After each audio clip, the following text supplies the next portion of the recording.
Passionnés d'astrologie, je vous souhaite la bienvenue pour cette nouvelle vidéo dans laquelle nous allons traiter d'un sujet un petit peu plus léger que ceux que nous avons abordés précédemment, puisque c'est vrai que l'actualité est en ce moment très lourde et j'ai pensé qu'avec une lune en Sagittaire en ce moment, au moment où je vous parle, donc le signe de l'optimisme et de la jovialité, je voulais aborder un sujet un petit peu plus frais, tout en sachant que vous allez le voir, c'est un sujet finalement, quand on va creuser, c'est un sujet qui peut paraître épineux pour certains, en tout cas pour ceux qui le vivent. Tout dépend de quel côté de la barrière on se retrouve. Je voulais parler en fait des signes zodiacaux et de leur infidélité, et savoir quel est le signe du zodiaque le plus infidèle. Alors c'est vrai que c'est un sujet qui est récurrent, on entend souvent plein d'idées reçues, et justement ça va être l'occasion peut-être de tordre le cou à différentes idées reçues sur le sujet. Alors ce qui m'a amené à m'intéresser à ce sujet, c'est que il y a quelques années, donc c'était en 2012, le 12 décembre 2012, on ne peut pas faire plus symbolique, hein, donc on avait l'Écho républicain, donc sur internet, hein, en fait, qui avait dressé une liste en fait des signes réputés les plus infidèles du zodiaque. Et en fait, le Sagittaire détenait la palme d'or, selon ce site, hein, du signe le plus volage du zodiaque, suivi de très près du Verseau et du Gémeaux. Alors effectivement, là, quand je dis ça tout de suite, j'imagine très bien les natifs du Sagittaire, du Verseau et du Gémeaux grincer les dents et voilà, avoir un mouvement de réprobation par rapport à ce que j'annonce. Alors en fait, ce constat proviendrait d'un sondage qui aurait été réalisé par le site de rencontre glidin.com. Alors ce site n'est pas un site de rencontres amoureuses comme les autres. Il s'agit en fait d'une plateforme dédiée aux personnes mariées qui cherchent une aventure extra-conjugale. Alors cette statistique d'ailleurs a été reprise par plusieurs magazines, dont l'édition en ligne de l'Express. Et donc ils avaient établi une statistique par rapport à 2083 personnes inscrites sur leur site à travers l'Europe. Donc il y avait des Français, des Belges, Suisses, Italiens, Espagnols. Et donc il y avait bien sûr leurs dates de naissance respectives déclarées au moment de remplir les profils pour s'inscrire sur les sites. Donc les leaders du groupe ont pu, c'est grâce à ça en fait que les leaders du groupe ont pu établir le classement par signes zodiacaux en fait des gens qui sont inscrits. Alors je vous présente leurs résultats, donc les pourcentages de gens qui se seraient inscrits sur le site, donc réputé donc pour essayer de nouer des relations extra-conjugales, c'est Sagittaire 16%, Verseau 15%, donc Gémeaux 13%, donc on les a bien en pole position les trois. Ensuite on a le Capricorne qui arrive à 11%, le Bélier 9%, le Cancer 8%, le Taureau 7%, Balance 5%, Lion 5%, Vierge 4%, Poisson 4% et Scorpion 3%.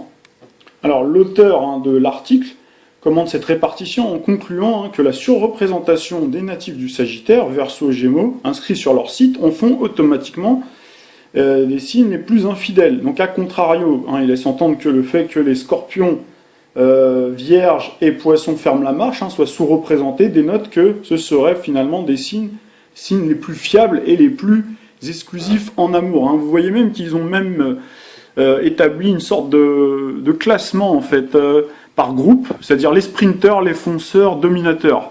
Alors les béliers, scorpions, les lions, donc ce serait apparemment les dominateurs. Ensuite on aurait des collectionneurs, Verseau, Gémeaux, Capricorne et Sagittaire, et puis les romantiques, moins portés sur la chose, donc les taureaux, les balances, les poissons, les vierges et les cancers. Alors forcément, vous pensez bien, quand j'ai lu cet article, j'ai pas pu m'empêcher de réagir et essayer de voir un peu plus en profondeur ce que cette statistique peut signifier. D'ailleurs, on voit que d'autres éditions en fait ont fait un peu leur chou gras justement en reprenant cette thématique. Découvrez quel signe astrologique est le plus infidèle. Donc là, on est sur Elle. On pourrait reprendre en fait plein d'autres articles. Il y en a un. Alors attendez, je vais me mettre, il y en a un autre, je crois que c'est chez Marie-Claire, voilà. Voilà, Marie-Claire également, vous voyez quels sont les signes astrologiques les plus infidèles, etc. Alors la plupart, forcément des passionnés qui connaissent le lien étroit qu'il peut exister entre un signe zodiacal et le comportement amoureux d'une personne, on peut légitimement se poser cette question, savoir est-ce qu'il y a certains signes zodiacaux, et notamment ceux cités dans l'étude, qui sont susceptibles, plus que les autres, de déterminer un comportement infidèle en amour? Alors avant de répondre à cette question, je vous propose de faire un très rapide survol sur la programmation en fait des différents signes du zodiaque en amour, dans la manière dont ils conjuguent en fait le verbe aimer. Mais alors vraiment c'est un survol très très très rapide. On aura l'occasion ultérieurement de revenir signe par signe si vous le voulez. C'est vrai qu'il y a plein d'écrits de toute façon, plein de vidéos qui sont faites là-dessus, mais si vous le souhaitez, on pourra y revenir. Ce sera avec grand plaisir en tout cas. Alors on va commencer bien sûr par le premier signe zodiaque, le bélier. Donc en fait je vais prendre 4 qualificatifs, les qualités et les défauts, donc pour caractériser en fait le comportement en amour du bélier. Bien entendu il y a plein d'autres qualificatifs qu'on pourrait employer, comme je vous l'ai dit c'est vraiment un très court survol. Donc le bélier, c'est quelqu'un plutôt conquérant, gouverné par Mars, donc il est plutôt spontané, franc et passionné. Donc ça c'est vraiment pour les qualités. Et puis après pour les défauts, il est primaire, c'est-à-dire qu'il peut être un peu brut, il peut être un peu direct, un peu trop brut de décoffrage, impulsif, d'accord, il peut se mettre il peut trépigner les pieds quand ça avance pas comme il voudrait, il peut être aussi très impatient et égocentrique. Alors le taureau, c'est un signe de terre, gouverné justement par Vénus, donc la planète de l'amour, et donc il est réputé plutôt pour être stable, plutôt sensuel, donc très tactile, et démonstratif justement, il aime bien démontrer plutôt par les actes, par le toucher, et il est en général plutôt persévérant quand on lui résiste. Ensuite, au niveau des défauts, donc il peut être un peu allant à la détente, pas forcément très communicatif, il est très très possessif, jaloux aussi, et il peut être rancunier. Alors le Gémeaux, donc il est plutôt charmant, séducteur, il a le sens de l'humour, il se séduit souvent par l'humour, il a toujours le bon mot pour rire, et il est communicatif et il recherche souvent la complicité. Après, au niveau des défauts, il est versatile, il est changeant, il peut faire preuve effectivement de duplicité, ce qu'il aime bien, c'est un signe mutable, c'est un signe double, donc il peut faire plusieurs choses en même temps et donc des fois s'intéresser à 2 personnes, c'est quelque chose qui est tout à fait possible. Il est réputé parfois pour être inconstant et superficiel, léger en tout cas. Alors le Cancer, c'est le doux rêveur, le romantique, un brin nostalgique et c'est la douceur qui le caractérise souvent, il est plutôt protecteur. Après au niveau des défauts, il peut être puéril, capricieux, lunatique, susceptible et aussi influençable, surtout par rapport à sa famille et son clan. Souvent, pour prendre des décisions, il a besoin de l'aval, ou il a besoin d'avoir l'aval du papa, de la maman surtout, et puis des membres de la famille.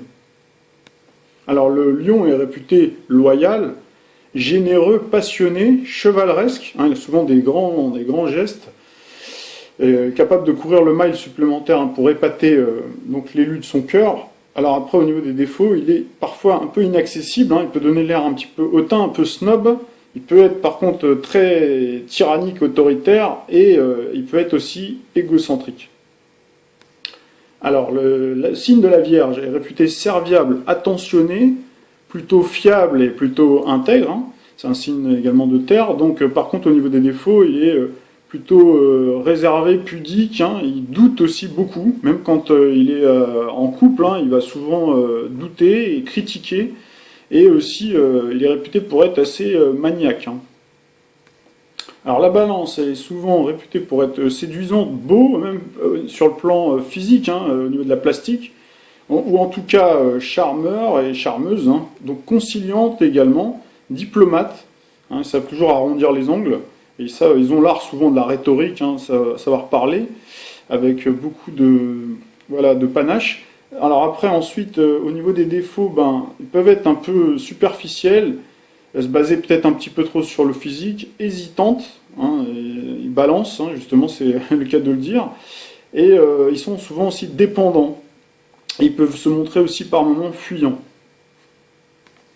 Alors le Scorpion, c'est un signe passionné, entier, fusionnel et exclusif.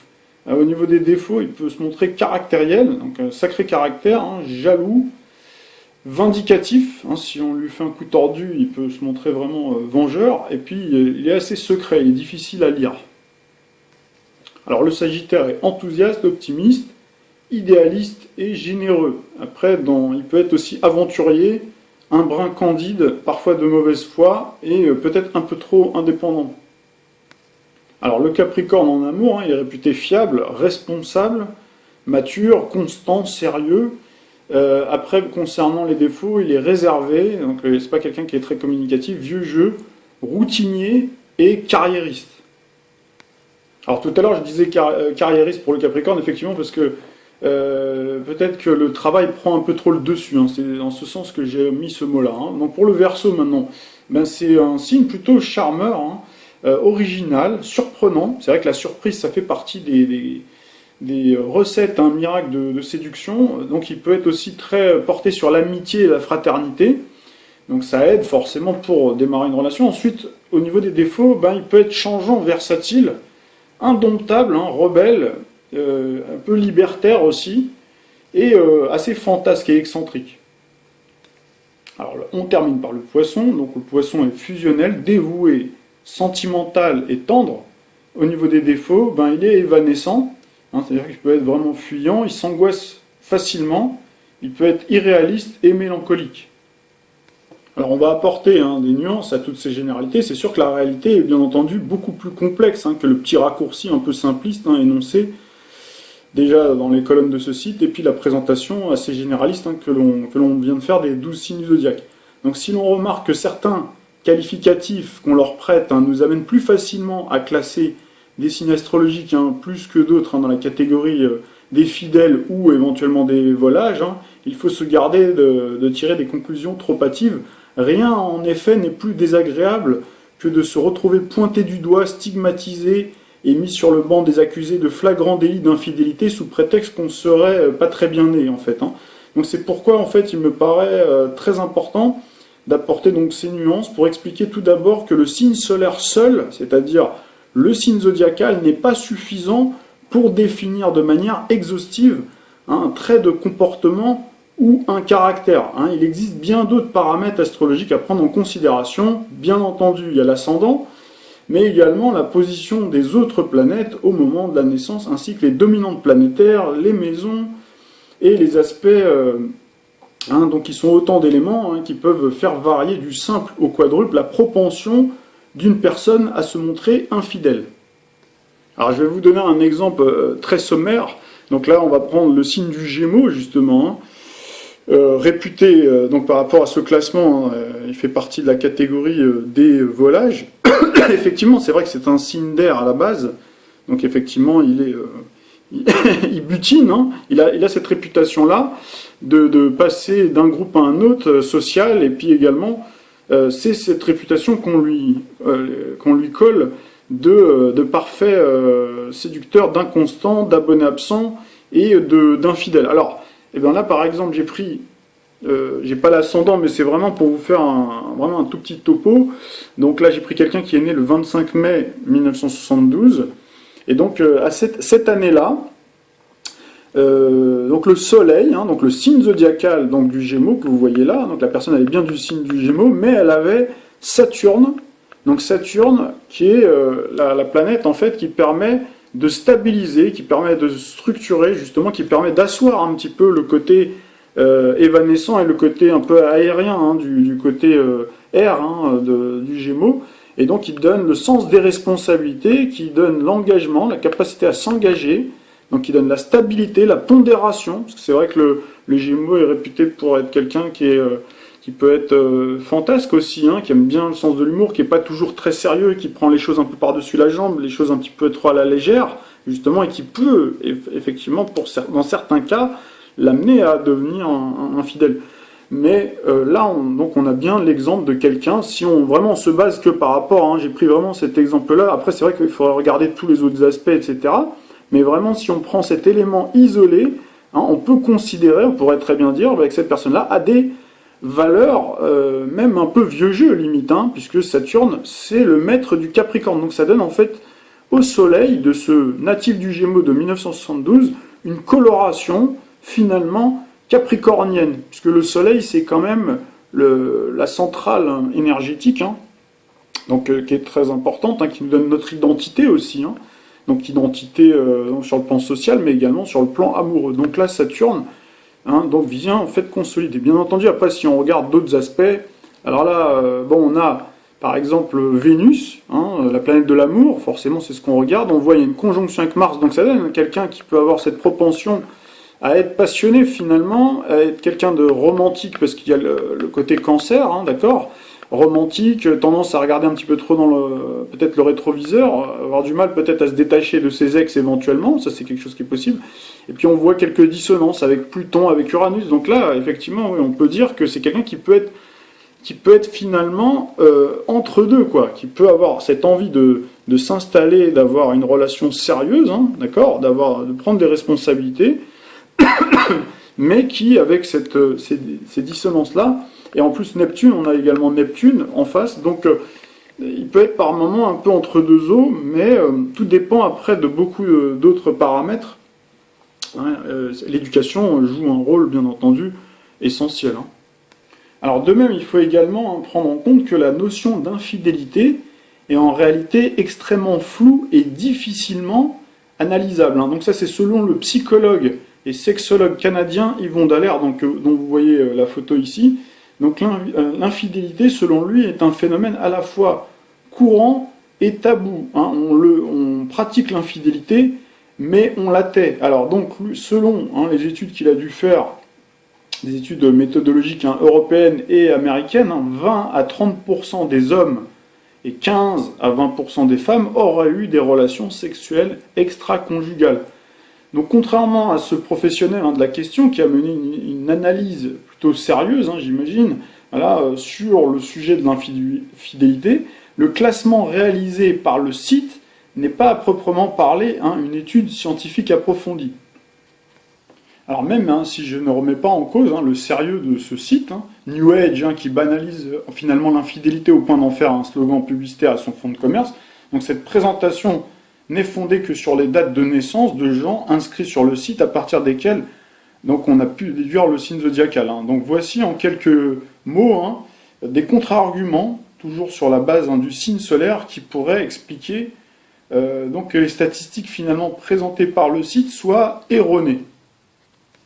Alors en réalité, donc, je pense que les dés en fait sont pipés à la base, et même la base de données également. Tout d'abord, l'inscription sur ce site est basée sur du déclaratif et pas sur des sources fiables ou un document officiel comme un acte de naissance par exemple. Donc étant donné que l'infidélité c'est déjà un sujet plutôt sulfureux et aussi tabou, il n'est pas improbable que certaines personnes biaisent volontairement leur identité en ne donnant pas leur vraie date de naissance, même si le site leur garantit, comme la plupart des sites, la confidentialité, et il n'est pas certain que toutes ces personnes en quête d'une aventure extra-conjugale prennent le risque de communiquer leur vrai prénom, leur vrai nom, et par extension leur vraie date de naissance. Il ne faut pas oublier que l'adultère, c'est pas seulement considéré comme un manquement à ses obligations morales envers son conjoint ou son partenaire, c'est encore légalement considéré dans certains pays comme la France, pour les personnes mariées, comme une faute qui est susceptible de demande de réparation en cas de flagrant délit. D'ailleurs, cela peut même déboucher à terme, en cas de divorce, sur un tribut lourd à payer sur le plan financier, en plus de briser un ménage et donc la relation existante. Il faut savoir également que les conjoints qui ont un doute n'hésitent plus désormais à faire appel à des cabinets de détectives privés qui ne sont d'ailleurs qui se sont jamais d'ailleurs aussi bien portés qu'en ce moment. Alors autant de raisons qui conduisent les personnes mariées à être sur leur garde et prendre toutes les précautions pour ne laisser aucun indice, y compris sur la toile. Surtout après les récents buzz qu'ont créé la fuite des données confidentielles sur un réseau social très célèbre d'ailleurs qui fait l'actualité pas plus tard qu'aujourd'hui. Vous voyez, 5 avril, 10h47, donc Facebook, jusqu'où ira le scandale des données personnelles. Alors on voit bien que malgré la loi sur les données informatiques, quand il s'agit d'informatique, d'Internet, la sécurisation et la confidentialité de nos données personnelles est en fin de compte bien plus aléatoire qu'on peut le penser. Alors donc, même si la proportion forcément des personnes qui ne donnent pas leur vraie date de naissance est marginale, sur un échantillon aussi restreint, donc ce premier frein peut finalement fausser les résultats. Il y a un autre argument aussi, c'est que la notion de couple, finalement, elle est bien plus aléatoire et subjective qu'on peut le penser. Ça, c'est un autre argument, à mon sens, qui peut remettre en cause la véracité du classement qui a été fait par le site Glidin, Parce qu'en fait, ce site, finalement, n'accueille pas que des personnes qui sont mariées, même si c'est le slogan marketing qui est mis en avant. Donc bon, l'INSEE évalue environ à 15 millions le nombre de personnes en couple, dont 11 millions légalement mariés. Donc c'est des chiffres qui sont assez récents.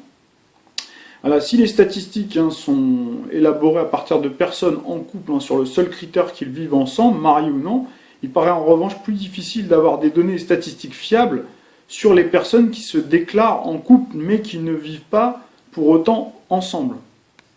Sur le site, il peut très bien y avoir une proportion plus ou moins importante de personnes qui sont en réalité célibataires, mais qui s'inscrivent sur ce site en espérant rencontrer un homme ou une femme mariée. Donc au-delà du fantasme que constitue chez certaines personnes en quête d'aventure et de sensations fortes ce mode relationnel, c'est aussi un gage d'avoir une relation finalement sexuelle sans lendemain, ou en tout cas sans engagement, puisque l'autre personne n'est pas censée être libre. Donc c'est certainement sur ce positionnement marketing que ce site d'ailleurs de rencontre table. Alors même si le halo de secret et de tabou qui entoure toujours le sujet de l'infidélité perdure dans le temps, cette tendance semble en ce moment cohabiter de plus en plus avec celle qui consiste à assumer, voire à revendiquer d'avoir une sexualité plus libérée, à l'instar des personnes qui ont une liaison suivie, donc qui sont déjà avec quelqu'un, mais suffisamment souple avec une autre personne pour que d'un commun accord, un commun accord plus ou moins tacite, finalement il se laisse la liberté de temps en temps d'aller voir ailleurs, d'avoir une passade avec une autre personne. Alors il y a un autre argument non négligeable, d'ailleurs cet argument est vraiment astrologique pour le coup, c'est que la surreprésentation des signes Gémeaux et Verseau, si on prend vraiment ces deux signes-là, qui sont dans le peloton de tête, vous vous en souvenez, donc sur ce site, s'expliquerait en fait par la plus forte adaptation de ces deux signes à ce mode de rencontre virtuel. En outre, lorsqu'on évoque le site de rencontre, il faut bien se rendre compte que d'une certaine manière, il s'agit d'un moyen moderne de rencontrer l'amour, de manière, donc qui permet de rencontrer l'amour de manière réelle, mais en fait il y a une intermédiation qui est virtuelle. D'ailleurs, quand on s'inscrit sur le site de rencontre, c'est ça, c'est-à-dire qu'on cherche à rencontrer quelqu'un pour de vrai, mais l'intermédiation au départ est virtuelle. Donc le mode virtuel fait avant tout appel à l'intellect, d'accord, l'intelligence plutôt qu'à l'émotionnel. On projette finalement ses désirs, ses envies sur la toile, et justement il se trouve que les Gémeaux et les Verseaux sont, pour des raisons différentes, les signes les plus adaptés à ce style de rencontre.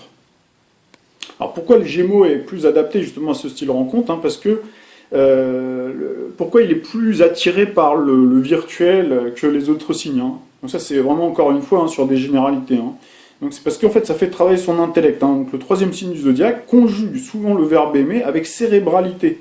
D'accord ? Il conjugue l'amour avec ses neurones souvent. D'ailleurs c'est Mercure, donc son gouverneur. Donc Mercure, la planète de l'intelligence, la planète de l'intellect. Et donc c'est vrai que chez le Gémeaux, rien de tel qu'un bon mot, une belle tournure de phrase, tabulée sur l'écran, peut, pourquoi pas, le faire chavirer. D'ailleurs c'est valable aussi, même y compris par téléphone et par texto. Donc comme c'est un signe aussi très, on va dire, vif à l'intelligence et à la réactivité éclair, il a besoin d'émulation et d'apprendre toujours de nouvelles choses, d'où un besoin de renouvellement permanent. Il faut savoir que le Gémeaux se lasse très vite. C'est pourquoi il peut passer d'une discussion à une autre, voire avoir plusieurs discussions en simultané sans aucune difficulté. Devant les possibilités multiples et infinies que leur donne Internet, donc rien ne dit que certains d'entre eux ne vont pas jusqu'à créer plusieurs profils. On connaît leur faculté à réaliser plusieurs choses en même temps.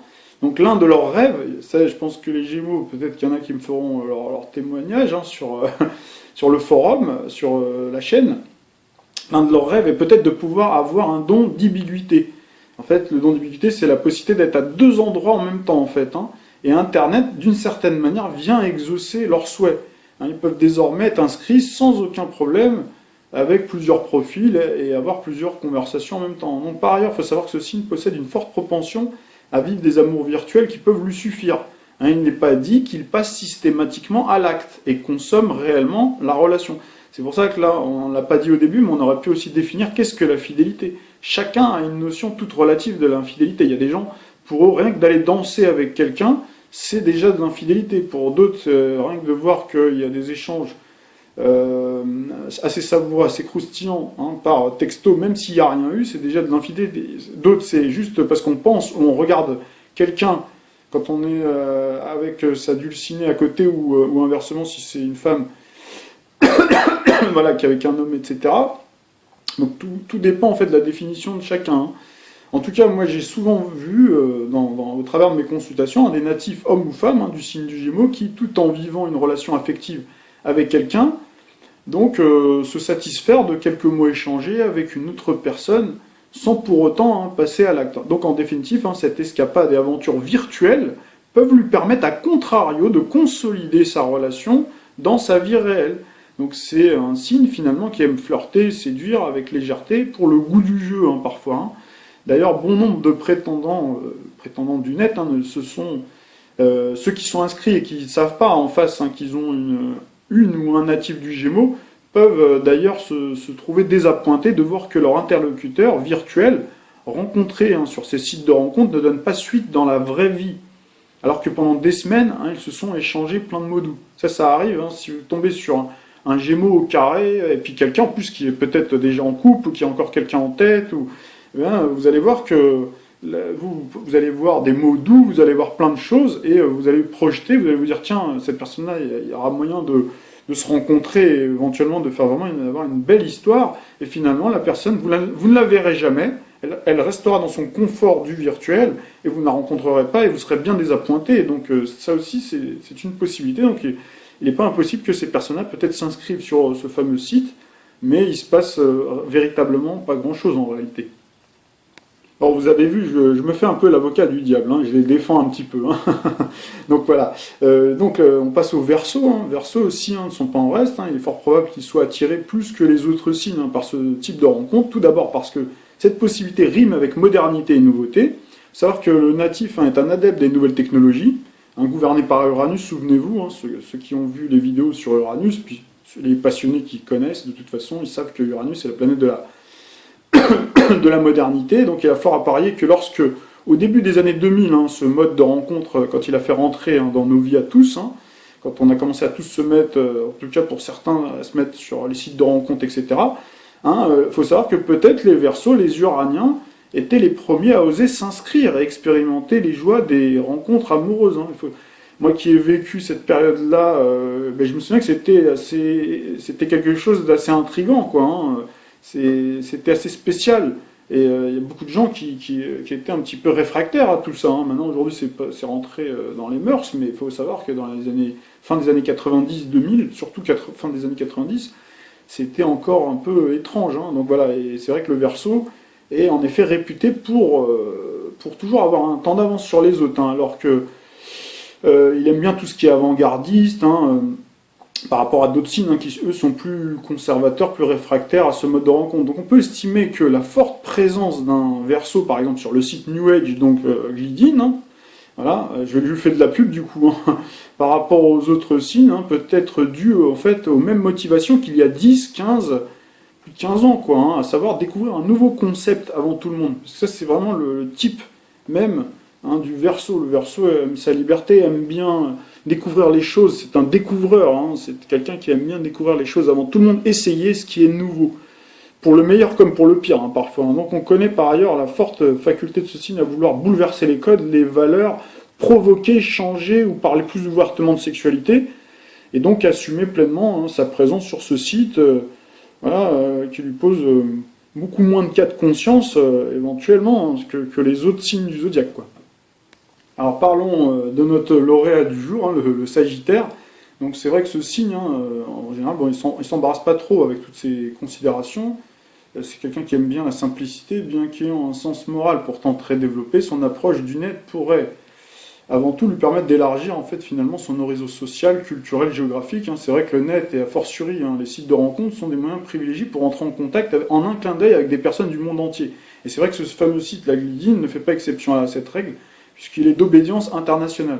Donc cette ouverture sur le monde et le désir de découvrir un site d'un nouveau genre peuvent s'avérer une réelle source de motivation qui expliquerait leur forte représentation sur ce site, hein, tout comme le goût de l'aventure et le saut dans l'inconnu. Après, je reviendrai un petit peu plus tard sur le Sagittaire, gouverné par Jupiter, Jupiter alias Zeus, puisqu'il y a une histoire mythologique qui tourne autour de ça avec Héra, son épouse.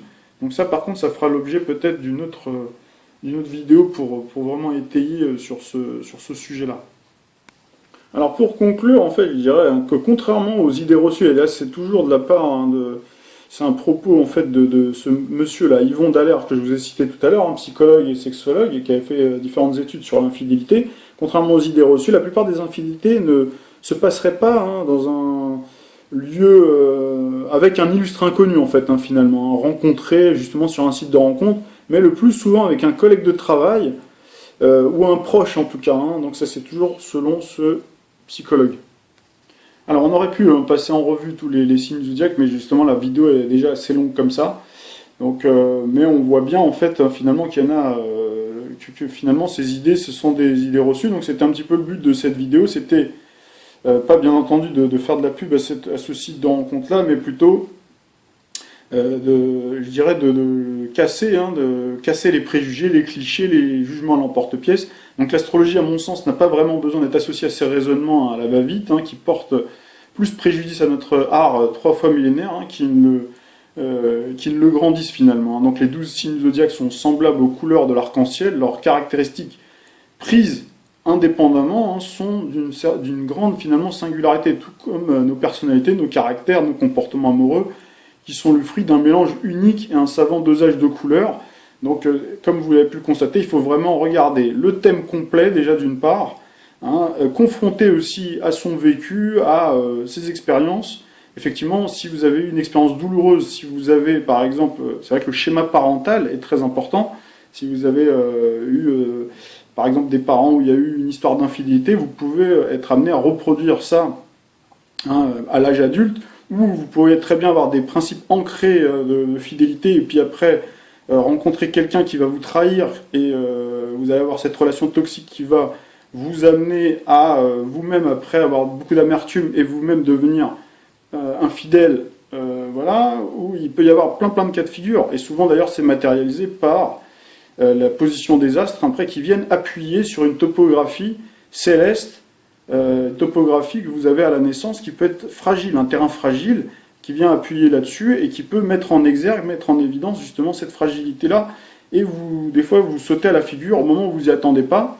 Donc ça peut arriver. Moi j'ai déjà vu des gens qui ont vécu une histoire, tout ce qu'il y a de plus équilibré, et puis du jour au lendemain, ils comprennent pas ce qui se passe, ils viennent me voir, et là on regarde et on voit qu'en fait, de façon latente, dans leur roue, dans leur carte du ciel, on retrouvait en fait des points de fragilité, on retrouvait des éléments, et là après il faudrait regarder du côté de l'astrologie karmique, pour essayer de comprendre pourquoi par moment on peut être attiré par des personnes qui peuvent être infidèles, ou soi-même être potentiellement, avoir ce potentiel d'infidélité qui peut se révéler ou pas du tout.